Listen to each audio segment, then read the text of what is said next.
Murder on the Orient Express by Agatha Christie, chapter number 3.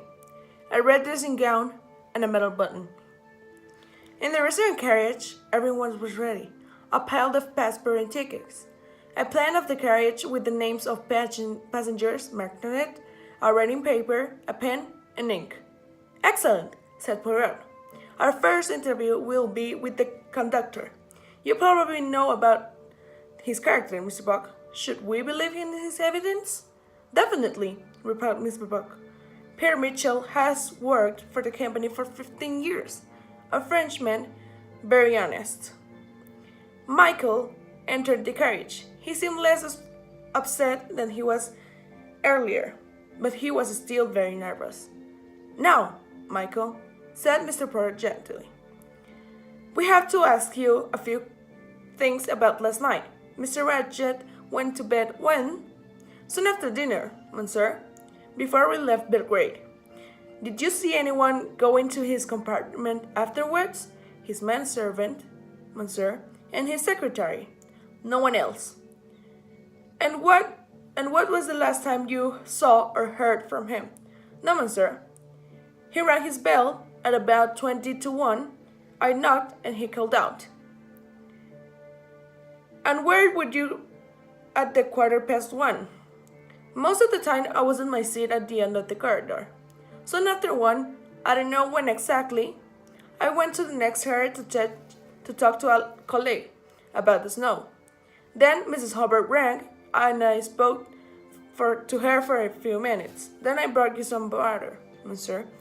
And later, at about 2 o'clock, Mr. McQueen asked me to make his bed. The English colonel from number 15 was there with him. When they had gone to bed, I sat on my seat until morning. Did you sleep? I don't think so, monsieur. Did you see any of the passengers in the corridor? The conductor thought for a moment. One of the ladies went to the toilet. Which one?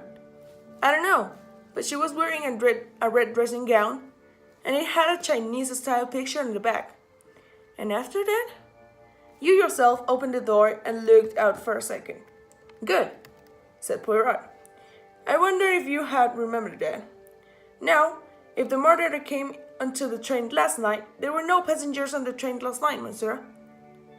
The door to the next carriage was bolted on the inside.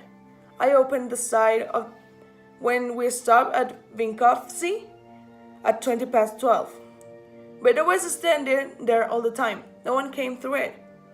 What about the side door beyond the restaurant carriage? That is always bolted on the inside at night. It isn't bolted now. The man looked surprised for a moment.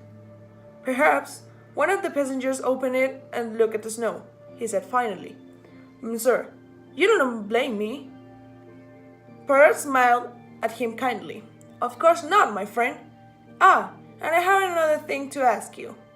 Another bell rang just after you knocked on Mr. Ratchet's door. Whose was it? Princess Dragominov, monsieur. She wanted her maid. You called the maid? Yes, monsieur. That is all. Thank you for your help. The conductor left the carriage and Poirot called Mr. McQueen for another interview. When McQueen learned that his employer had been the criminal Cassetti, he was very angry.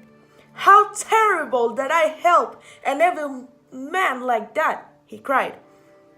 You seem to feel very strong about this, Mr. McQueen. Yes, I do. My father was on the legal team on the Armstrong case.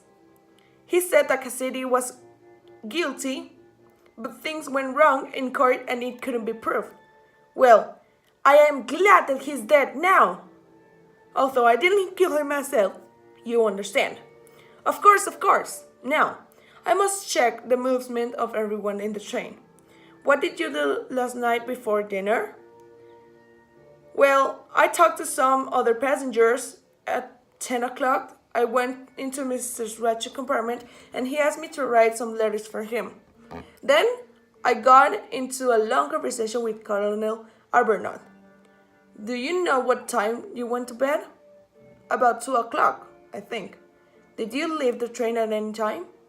Arbuthnot and I got at what was the name of the place? Vinkowski.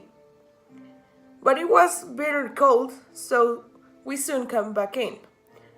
By which door did you leave the train? By the one next to the restaurant carriage. Do you remember if it was bolted?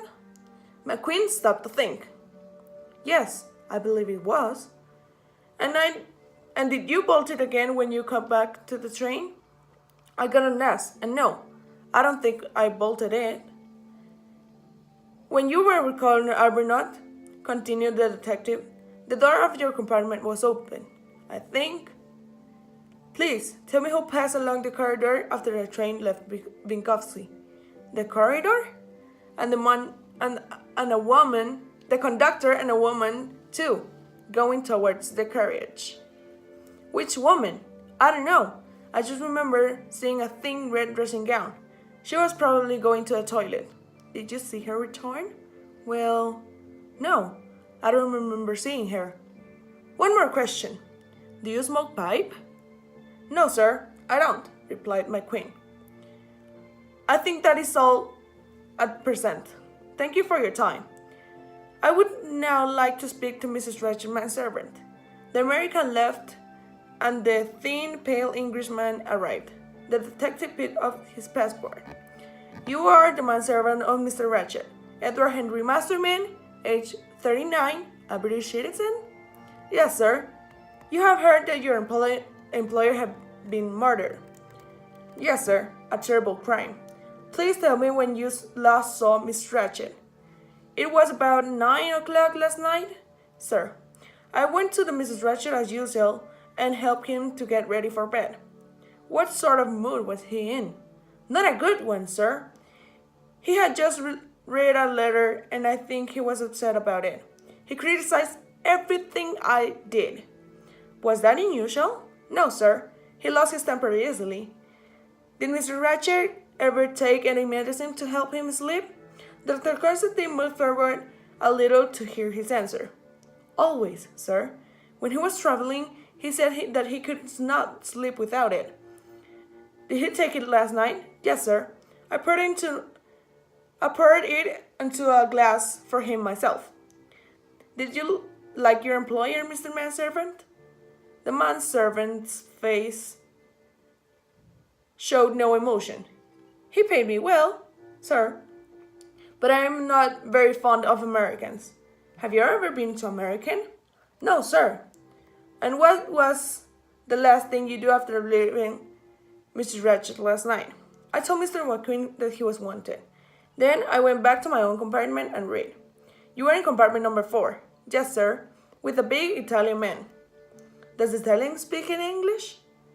Well, a kind of English. Sir, he has been to America, Chicago, I understand. We do not talk too much. I prefer to read. What time did you go to sleep? I went to bed at about 10:30, sir, but I didn't sleep. I had a toothache. Did you not sleep at all? Yes, in the end, but not until 4 in the morning. Did you leave the compartment during the night? No, sir. And the Italian? No, sir. He slept all night. One last question. Do you smoke a pipe? No, sir. I only smoke cigarettes. Thank you, Mr. Masterman. I think that's all. Excuse me, sir, but the American lady, Mrs. Hubbard, said that she knows all about the murder. She is very upset, sir. Then we should see her next, I think, said Poirot, smiling. Mrs. Hubbard entered the restaurant carriage, talking excitedly. Now, who's in charge here? Because I have some very important information. Very important. Please, madame, sit, said Poirot. Then tell me everything. Well, I will tell you this. There was a murder on the train last night, and the murderer was in my compartment. You're sure about this, madame? Of course I'm sure. I was asleep and suddenly I woke up. It was dark and I knew that there were a man in my compartment. I was so frightened that I couldn't scream. I thought, I'm going to be killed. It was so terrible. These nasty trains and the horrible things that happen on them. And then I thought, well, He won't got all my jewelry because I'd hidden it under my pillow. Very uncomfortable, I can tell you. But that's not important. Where was I? You realized that there was a man in your compartment. Yes, well, I just lay there with my eyes closed for some time. Then I left for the bell with my hand and pressed it to call the conductor. I rang and rang, but nothing happened. Maybe they have already murdered everyone else on the train, I thought. Then finally the conductor came in. I switched on the lights, but there wasn't anyone there at all. Judging by Mrs. Harper's voice, she thought that her last words were the most exciting part of her story.